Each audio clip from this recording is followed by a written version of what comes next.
बिस्मिल्लाहिर्रहमानिर्रहीम। अस्सलाम वालेकुम नाज़रीन, उम्मीद है कि आप खैर आफियत से होंगे। मैं हूं आपका मेज़बान सोहेल मलिक और आप प्रोग्राम देख रहे हैं हक़ की आवाज़। नाज़रीन, हक़ न्यूज़ देखने वालों को ये इल्म होगा कि हमने शुरू दिन से आसमा बीबी यानी अली आकाश केस आपके सामने रखा है। केस आपके सामने रखने का मकसद केस के हक़ाइक़ से पर्दा उठाना है। आज भी केस की समाअत हुई जब अदालत ने पुलिस से कहा कि अली आकाश अदालत में क्यों नहीं पेश हुए, जिस पर पुलिस का कहना था कि अली आकाश के वकील ने जो एड्रेस सेंड किया उस पर पुलिस की टीमें काफ़ी दफ़ा जा चुकी हैं, वो वहाँ पर मौजूद नहीं हैं। जिस पर अदालत ने अली आकाश के वकील से पूछा तो अली आकाश के वकील ने जवाब दिया कि वो नामालूम मुकाम पर मौजूद हैं। जिसके बाद अदालत ने बरहमनी का इजहार करते हुए पुलिस को हुक्म जारी किया कि कल अली आकाश को गिरफ्तार करके अदालत में पेश किया जाए। उसके अलावा अली आकाश और नेहा अली ने मुश्तरका तौर पर एक तलाकनामा भी अदालत में जमा कराया है। आज हम जानने की कोशिश करेंगे कि केस की प्रोसीडिंग क्या थी और ये तलाकनामा जो है इसके बारे में कानूनी माहिरीन क्या कहते हैं। हमारे साथ रहिएगा।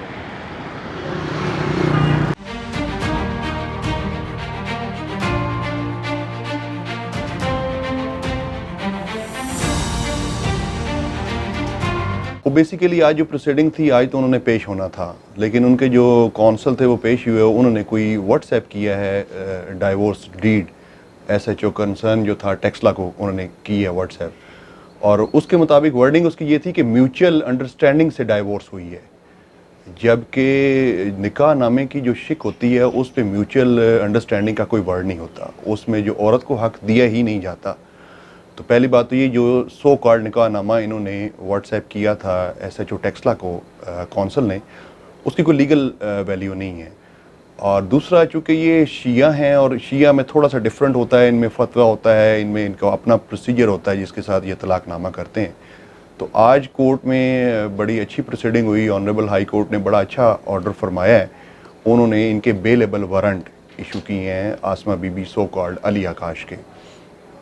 अब रिपोर्ट इसमें ये आई है कि वो लाहौर में किसी को गार्डन टाउन में कोई NGO है उसके ऑफिस में वो रह रहा है। तो चूँकि वो बोर्ड भी ऑनरेबल कोर्ट ने लास्ट टाइम 2 डेट्स पे, एक डेट्स थी 21 को, एक 18 को, एक फिर 24 को थी, उनमें उन्होंने ऑर्डर किया था कि इसका जो है क्रोमोसोमल टेस्ट किया जाए और दूसरा मेडिकल बोर्ड की रिपोर्ट ये सबमिट करें कोर्ट में। तो आज एडिशनल अटॉर्नी जनरल साहब ने वो सारे ऑर्डर्स जो थे ऑनरेबल हाई कोर्ट के वो उनको पढ़ के बताए और उनको रिकॉल करवाए, और ऑनरेबल हाई कोर्ट ने बड़ा अच्छा ऑर्डर किया है कि इनको bailable warrant through SHO Lahore जो था गार्डन टाउन और SHO को डायरेक्शन की है टेक्सला को कि ये इनको प्रोड्यूस करे। अब कल के लिए डेट फिक्स है। कल इसमें अब 2 सवाल आते हैं कि चीज़ें अगर वो पेश हो जाते हैं तो मेडिकल बोर्ड हो जाएगा, और अगर वो पेश नहीं होते तो एक सवाल पैदा होता है कि फिर क्या होगा। तो हमारी जो ऑनरेबल हाई कोर्ट है, हमारे इदारे जो हैं, ख़ास तौर पे कोर्ट्स हैं, हायर कोर्ट्स हैं, जुडिशरी है, बड़ी कुछ अरसे से इंडिपेंडेंट है और बग़ैर किसी प्रेशर पे काम करते हैं। We are very hopeful and thankful to God कि ये इदारे अपना ऑर्डर को इम्प्लीमेंट करवा सकते हैं। तो उसमें कोई परेशानी वाली बात नहीं है कि अगर वो पेश होते हैं तो डेट्स गुड, उनका मेडिकल हो जाएगा, और अगर वो कल पेश नहीं होते तो डेफिनेटली उनके वो जो है नॉन बेलेबल वारंट इशू होंगे, और कोर्ट का जो ऑर्डर है वो कोर्ट अपना ऑर्डर कंप्लाइंस उसकी करवाएंगे बाय ऑल मीन्स। आसमा बीबी सो कॉल्ड अली आकाश का जो कंडक्ट है और जो हमारी ऑनरेबल कोर्ट के जो ऑर्डर्स हैं उनको वो बिल्कुल नहीं मान रहे। किसी एक डेट पे कभी कोई लॉयर आ जाता है, किसी NGO की तरफ से आ जाता है, कभी कोई लॉयर्स आ जाते हैं, वो बेसिकली इसको डिले कर रहे हैं। लेकिन डिले कितना करेंगे, फेस तो उनको करना पड़ेगा। जो पहला ऑर्डर था वो म्यूचुअल अंडरस्टैंडिंग थी बिटवीन जो हमारे प्रेजेंट पटिशनर थे नेहा के फादर और सो कॉल्ड अली आकाश के दरमियान, और उसने ख़ुद अपनी दी स्टेटमेंट कोर्ट में कि जी मैं अपना मेडिकल करवाने को तैयार हूँ। अब वो ऑर्डर अभी एग्जिस्ट करता है, वो ऑर्डर उसकी कंप्लाइंस ऑनरेबल हाई कोर्ट ने करवानी है। तो इंशाल्लाह वी आर होपफुल कि ये एक अच्छा ऑर्डर आएगा और थोड़ा सा क्यूरोसिटी भी ख़त्म होगी। ख़ास तौर पे जो नेहा के पेरेंट्स हैं उनके लिए बड़ी क्यूरोसिटी है कि लड़की जो है वो एक लड़की के साथ चली गई है। अभी डिटरमिन होना है whether she is a girl और अ बॉय और अ मेल, और जो भी है वो अभी डिटरमिन होना है। लेकिन उनके लिए कितना पेनफुल है नेहा के पेरेंट्स के लिए कि जी एक लड़की जो है वो एक लड़की के साथ चली गई है और वो डिटर्मिन होगा, तो फिर बहुत सारी चीज़ें आएंगी, एक सेट हो जाएगा, रूल्स भी सेट हो जाएंगे और हमें अपनी अदालतों पे बड़ा यकीन है, बड़े इंडिपेंडेंट हैं, बड़े अच्छे और ऑनेस्ट तरीके से फैसले करेंगे और कर रहे हैं।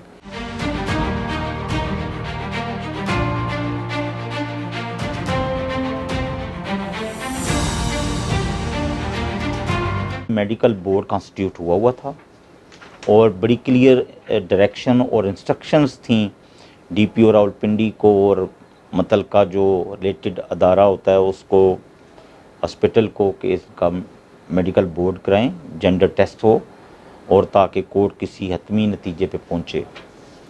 तो वो अवॉइड कर रहा था सो कॉल्ड जो आकाश है, आसमा बीबी, मुख्तलिफ़ तरीक़ों से उसने जो है आसमा बीबी ने डिलेइंग टैक्टिक्स किए। आज का जो बड़ा क्लियर ऑर्डर था जो लास्ट हेयरिंग का था कि उसमें डीपीओ लाहौर और डीपीओ पिंडी दोनों को डायरेक्ट किया कोर्ट ने कि उसको जाके ले के आएँ और उसका मेडिकल बोर्ड के सामने आज उसने पेश होना था और आज ही मेडिकल बोर्ड ने रिपोर्ट सबमिट करनी थी और उसको पेश भी करना था हाई कोर्ट में। तो आज भी प्रीवियस हेयरिंग की तरह वो नहीं आए और उनके वकील पेश हुए और उन्होंने जो है ना पेश करने की कोई रीज़न नहीं थी उनके पास आज। तो कोर्ट ने फिर उस पर अनॉयड हुई बहुत ज़्यादा कोर्ट, और उन्होंने फिर जो ऑनरेबल कोर्ट है हाई कोर्ट उसने फिर डायरेक्ट किया, उनके बेलेबल वारंट इशू किए हैं थाना गार्डन टाउन और जो एसएचओ टेक्सला है उसको डायरेक्ट किया। दोनों जगह वो बेलेबल वारंट उनके इशू हो गए हैं और किसी जगह भी वो अपनी श्योरिटी सबमिट कर सकते हैं और ये ऑर्डर हुआ और कल के लिए एडजर्न किया गया मैटर। बोर्ड उसी तरह कॉन्स्टिट्यूट था आज भी और कल के लिए भी बोर्ड कॉन्स्टिट्यूट है। अगर वो आज पुलिस वालों के साथ आके मेडिकल बोर्ड में पेश होते हैं या कल पेश होते हैं तो फिर वो जो उसकी रिपोर्ट आएगी उसके ऊपर होगा। बेलेबल वारंट के बाद फिर नॉन बेलेबल वारंट इशू होते हैं और उसके बाद वारंट इशू होता है सेक्शन 100 के तहत सीआरपीसी के तहत और वो मजिस्ट्रेट जारी करता है और उसमें भी जाके तो माइनर जो है या अबडक्टी जो है या डेटन्यू जो है उसको रिकवर्ड किया जा सकता है। ये सारे के सारे मोड जो हैं वो court step by step adopt करती है और वो फिर कोर्ट सब्सिक्वेंटली जो सामने रीज़न आएगी, जो सिचुएशन आएगी, जो रिपोर्ट आएगी उसके मुताबिक कोर्ट जो ऑर्डर करेगी। केस तो एक हेयरिंग में एंड हो सकता है अगर वो मेडिकल बोर्ड के सामने पेश हों।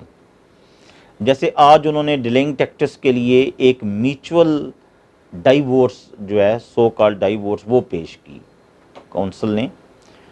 जो म्यूचुअल डाइवोर्स जो है उसको जो है मुबारत के तौर पे शरीयत के अंदर उसको लिया गया है। मुबारत उस वक्त आप कर सकते हैं जब कि आपको डेलीगेट पावर दोनों साइड की हुई हो, औरत को भी हुई हो और उसमें हो।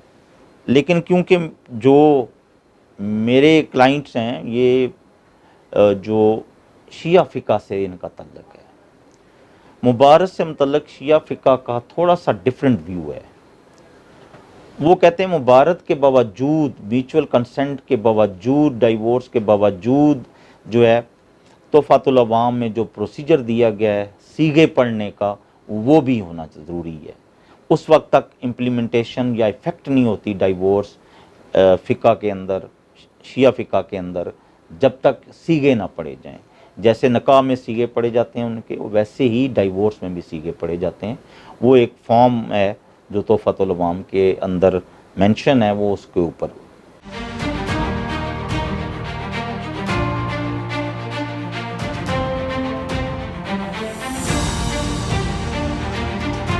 फर्स्ट डेट के ऊपर जिस टाइम आसमा बीबी कोर्ट में पेश हुई है, मेडिकल बोर्ड कंस्टिट्यूट हो जाता है, लेकिन उसके बाद वो कोर्ट प्रोसीडिंग से जो है वो भागते ही रहे हैं।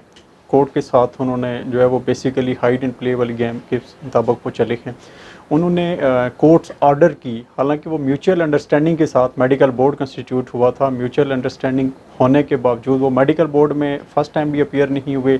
लास्ट डेट ऑफ हेयरिंग के ऊपर भी जब दोबारा जो है वो मेडिकल बोर्ड कंस्टिट्यूट हुआ तो उसमें वो पेश नहीं हुए।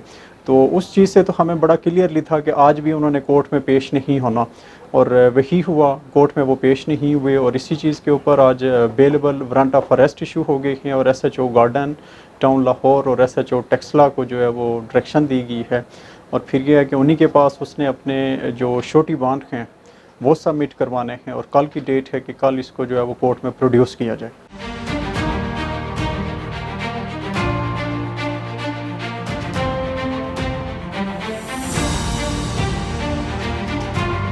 उम्मीद है कि आने वाले कुछ दिनों में केस का फैसला हो जाएगा। अगर आप भी केस के हकायक को जानना चाहते हैं तो देखते रहिए हक न्यूज़। अपनी राय का इजहार जरूर किया करें क्योंकि आपकी राय हमारे लिए बहुत कीमती होती है। अपने आसपास के वाकयात करें हमारे साथ शेयर और बने हक की आवाज़। अपने मेज़बान सोहेल मलिक को इजाज़त दीजिए। अल्लाह हाफिज़।